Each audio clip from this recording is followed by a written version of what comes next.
Hello everyone, welcome back to my channel. আজকের রেসিপিতে আমি তৈরি করে দেখাচ্ছি রেস্টুরেন্ট স্টাইলের মতন গ্রেভি নুডলস। এই রেসিপিটা তৈরি করা কিন্তু খুব সহজ। আর তার জন্য আমি দেখো এখানে একটা বাটিতে পরিমাণ মতন জল নিয়ে নিয়েছি। এবারে আমি একে একে সমস্ত চাউমিনগুলোকে এখানে ভিজিয়ে রেখে দেবো। আর আমি যে চাউমিনটা এখানে ব্যবহার করেছি সেটা যেহেতু সরু চাউমিন, তাই জন্য আমি কিন্তু কোনো রকম গরম জলে এটাকে সেদ্ধ করতে বসাইনি। নর্মালি ঠান্ডা জলে এটাকে রেখে দিলেই দেখবে কয়েক ঘন্টা পরে এরকমভাবে চাউমিনটা কিন্তু হয়ে যাবে। তোমাদের একটু হাতের সাহায্যে একটু খুলে দেখিয়ে দিই। মোটামুটি দেখো আমার চাউমিনটা এখানে প্রায় হয়ে গেছে।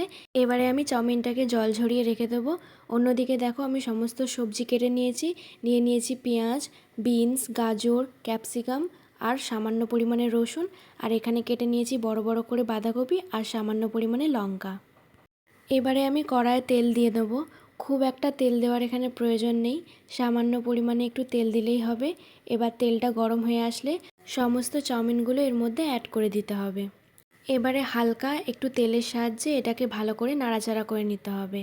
আমি এখানে দেখো চাউমিনটা কিন্তু কোনো রকমভাবে না ভেঙে দেওয়ায় আমার কিন্তু এখানে খুব অসুবিধা হচ্ছে চাউমিনটাকে একটু নাড়াচাড়া করার জন্য। মোটামুটি হালকা একটু নাড়াচাড়া করে নেওয়ার পরে আমি এর মধ্যে অ্যাড করে দেবো সামান্য পরিমাণে চিনি আর সামান্য পরিমাণে লবণ। এই চিনিটা দেওয়ার কারণে কিন্তু এর টেস্টটা আরও দ্বিগুণ বেড়ে যাবে। গ্যাসের ফ্লেমটা হাইতে রেখেই চিনিটা দিয়ে এটাকে ভাজতে হবে। এতে করে চিনিটা ক্যারামেলাইজ হবে যখন, চাউমিনের স্বাদটা কিন্তু দ্বিগুণ হয়ে যাবে। মোটামুটি এবার সমস্ত উপকরণকে হালকা নাড়াচাড়া করে নিতে হবে। অনেকক্ষণ নাড়াচাড়া করে নেওয়ার পরে আমি ফাইনালি একটু ভেঙে নেওয়ার চেষ্টা করছি, না হলে আমি চাউমিনটা কোনো রকমভাবেই উল্টাতে পারছি না। ঠিক মতন ভাজা না হলে কিন্তু আবার কাঁচা থেকে যাবে। দোকানে যেহেতু খুব বড় একটা চাটু থাকে তাই সেখানে হয়তো অসুবিধা হয় না, কিন্তু বাড়িতে এরকম বানানোর সময় একটু ভেঙে নিলে ভাজতে সুবিধা হয়। তো মোটামুটি আমাদের এখানে চাউমিনটা দেখো বানানো কিন্তু হয়ে গেছে। এবারে অন্যদিকে আমি এখানে 3টে ডিম নিয়ে নিয়েছি। এবার পরিমাণ মতন ওপর থেকে নুন দিয়ে একটু ভালো করে ফাটিয়ে নিতে হবে। এবারে কড়াইয়ে সরষের তেল দিয়ে দিয়েছি আবারও। তেলটা গরম হয়ে আসলে আমি এখানে ডিমটা ঢেলে দিচ্ছি। এবার এই ডিমটা কিন্তু খুব ভালো করে ঝুরো ঝুরো করে ভেজে নিতে হবে। এর মাঝেই বলে রাখি, তোমরা যারা যারা আমার ভিডিওগুলো এত পছন্দ করো, রোজ দেখো, তার জন্য অনেক অনেক ধন্যবাদ। আর যারা আমার ভিডিওগুলো নতুন দেখছো আর এই ভিডিওগুলো যদি তোমাদের কাছেও ভালো লেগে থাকে, আমার চ্যানেলকে সাবস্ক্রাইব করে পাশে থাকতে হবে। আর বেল আইকনটাও কিন্তু অবশ্যই ক্লিক করে দেবেন, এতে করে আমার নতুন ভিডিওগুলো সরাসরি তোমাদের কাছে পৌঁছে যাবে। এরপর আবারও কিছুটা কড়াইয়ে সরষের তেল দিয়ে দিয়েছি আর তার সাথে অ্যাড করে দিয়েছি সামান্য পরিমাণে বাটার। বাটারটা যখন খুব ভালো করে মেল্ট হয়ে যাবে তখন এর মধ্যে দিয়ে দেবো সামান্য পরিমাণে রসুন কুচি। এখানে রসুনটা কিন্তু খুব একটা ভাজার দরকার নেই, তাহলে কিন্তু এর ফ্লেভারটা চলে যাওয়ার চান্স থাকবে আর খুব তাড়াতাড়ি কিন্তু পুড়েও যাবে। তাই রসুনটা দেওয়ার পরে পরেই কিন্তু আমরা চিকেনটা এর মধ্যে অ্যাড করে দেবো। এরপর সামান্য পরিমাণে নাড়াচাড়া করে নেওয়ার পর স্বাদ মতন লবণ অ্যাড করে দিয়েছি। এতে করে মাংসটা খুব তাড়াতাড়ি সেদ্ধ হয়ে যাবে। এই পর্যায়ে দেখো আমাদের চিকেনটা হালকা নাড়াচাড়া করে নেওয়ার পরে কালারটা কিন্তু চেঞ্জ হয়ে গেছে। এবারে আমরা সমস্ত ভেজিসগুলো এর মধ্যে একে একে অ্যাড করে দেবো। এখানে কিন্তু তোমরা চাইলে এক্সট্রা ভেজিটেবলস কিছু অ্যাড করতে পারো। এবারে সমস্ত উপকরণ একটু ভালো করে সটে করে নিচ্ছি।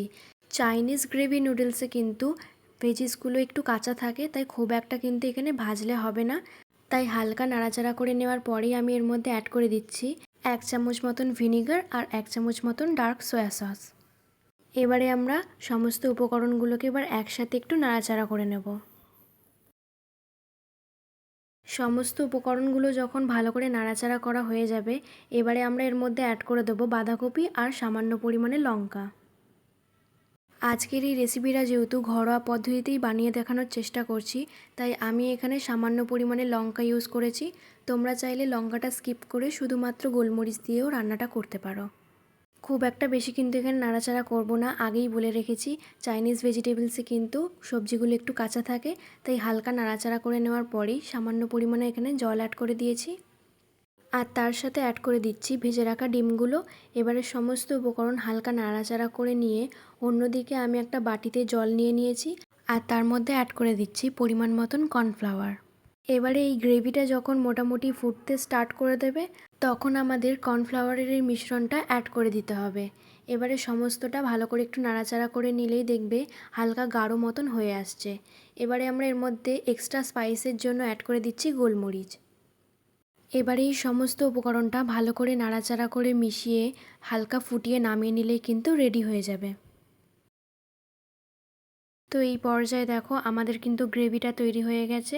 খুবই সুন্দর হয়েছিল খেতে, তোমরাও একবার ট্রাই করে দেখবে অবশ্যই বাড়িতে। এবার এই গ্রেভিটা আমরা গরম গরম সার্ভ করব চাউমিনের ওপরে দিয়ে। এখানে আমি পরিমাণ মতন চাউমিন নিয়ে নিয়েছি। এবার এর ওপর দিয়ে গরম গরম গ্রেভি সার্ভ করলেই কিন্তু রেডি হয়ে যাবে। আজকের এই ভিডিওটা তোমাদের কাছে কেমন লাগলো আমাকে কিন্তু কমেন্ট করে অবশ্যই জানাবে। আর ভিডিওটি ভালো লেগে থাকলে অবশ্যই একটা শেয়ার করে দেবেন। আজকের জন্য এইটুকুই, দেখা হচ্ছে নেক্সট ভিডিওতে।